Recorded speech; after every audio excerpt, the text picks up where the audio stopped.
السلام علیکم ملک صاحب. دا څنګه لاره وه د ساره کوټې د ډبې ډبې وه ګرده سره نږدې و چې غاښونه یې مات سوي وه. ملک صاحب بل زوري کار مې هم سره و. ملک صاحب د ما پلار په اډه کې یو بل چا به زرنج وهلی و نو د سر کاسه سره بېرته یو څه په نږدې کلینیک کې پروت دی. نو ما ویل هغه سره شپږ دی نن و سبا به سره مړ کېږي. نو ما ویل چې نن د خپل ځان غم وخورم هغه به ښه نو زه به د خپل ځان غم وخورم بیا او د حاجي صاحب لور ته به یو مرکه وکړو. نو زه ستا ځای ته راغلم چې هغه ستا سره ډېر شناخت لري او هغه ډېر شتمن دی او کوټې دا شیان هم لري. نو ما ویل چې یو مرکه ورته وکړو. نو ما ویل د حاجي صاحب د لور سره په دې واده وکړې چې حاجي صاحب ډېر شتمن دی او ډېرې کوټې لري. نو په دې خاطر ما ویل د حاجي صاحب د لور سره به واده وکړې چې دا شیان یې ما ته په حق کې راورسېږي. نو اوس ته ما څه کوم سوالونه کولی شې؟ سوال څه وکړه؟ چا اوسه بې غیرته بې انصافه هېڅ انسان ته لرې هلته دې سپین ږیری پلار د رنج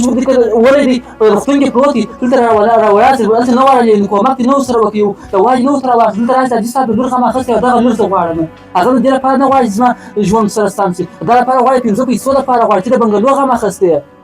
دغه ستا انسانیت سو انسانیت په دغه ودرېدی. بل ما خو غوښتل چې زه حاجي صاحب ته دغسې زمر پیدا کړم چې ښه غریب یې تر څو حاجي صاحب عزت ووسي دا تا رقم هغه څه وکړي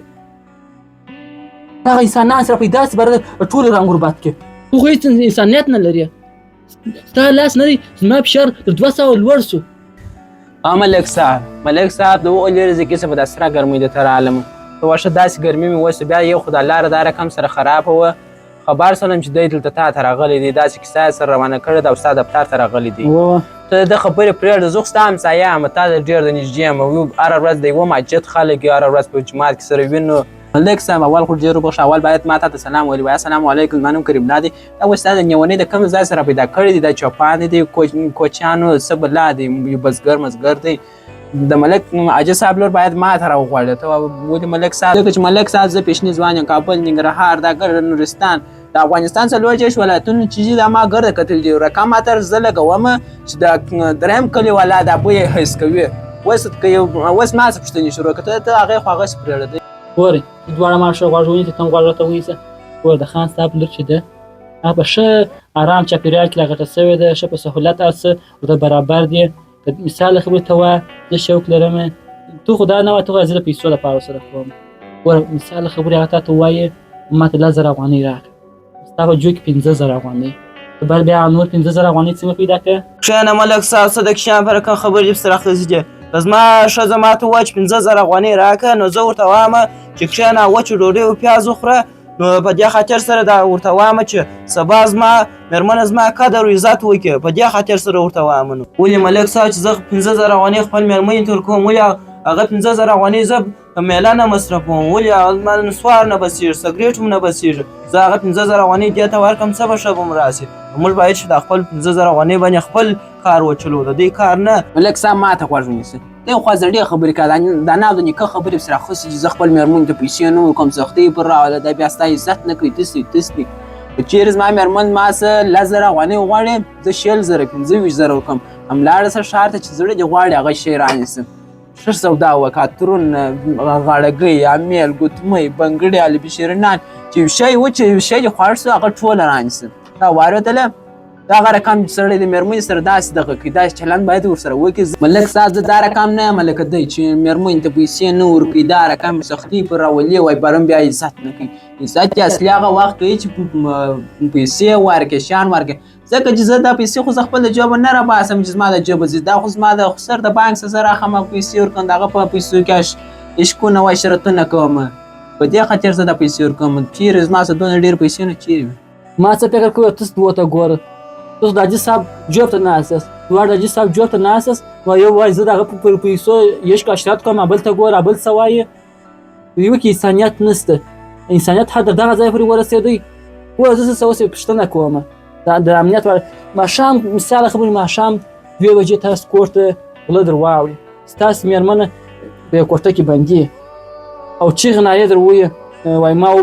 وباسه تاسې د یو مېړه په حیث څه کوئ؟ ګوره ملک صاحب زه ډېر هوښیار یم په د شپې باندې مایع کې زموږ کور ته غله راواوړې او زما مېرمن په بله کوټه کې بندي نو زه غلو ته وایم چې هغه زما مېرمن هم سره بوځئ او د دا کور شیان ګر سره راټول کړي که تلویزیون یې که بل شی یې که هر شی ګر سره راټول کړئ راکوټه کوي موټر راولي غږ وکړي چې زه همسې درسمه زه به در هغه ساعته شنې چای در پخې کړمه نو ځکه چې ته زموږ د کور شیان غلا کړله بره به ښه په طبیعت ولاړ شي هوسا به شي بره به ولاړ شي بره به موټر سره بوځي دغسې ورته وایم ملک صاحب زما کمال د ګور که چیرې زه د غلو غږ واورم زه به په کومه خونه کې چې زما مېرمن یې بندي کړې د غلو زه به هغې خونې ته غټ کلپ ور اچوم غلو ته به وایم چې راځئ په دا خونه کې هېڅ داسې شیان نشته هغه چې کم پراته دي هغه ټوله جعلي دي زما د خسر کور ته به ولاړ شو هغه خونه کې ډېر سره زره په رقم شیان پراته دي په دواړو بغلاکو سره په ګاډه چې مو غلا کړله باره چې مو خرڅ کړله پیسې بې سره نیمه 50% ستاسو 50 زما هم زما جواب د پیسو ډک شي په دا رقم طریقه به د هم غله خوشحاله شي هم غله زه پسې واخلم د خپل کور مېرمن مو بر را پاتې شي نه به رسېدلی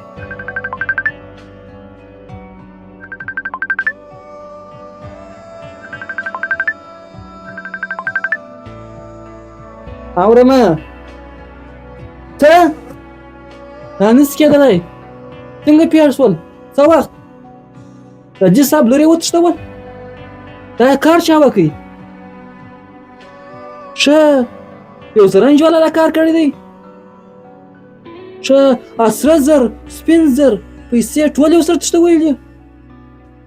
ته وایې دا نس کېدی خیر سمه سیده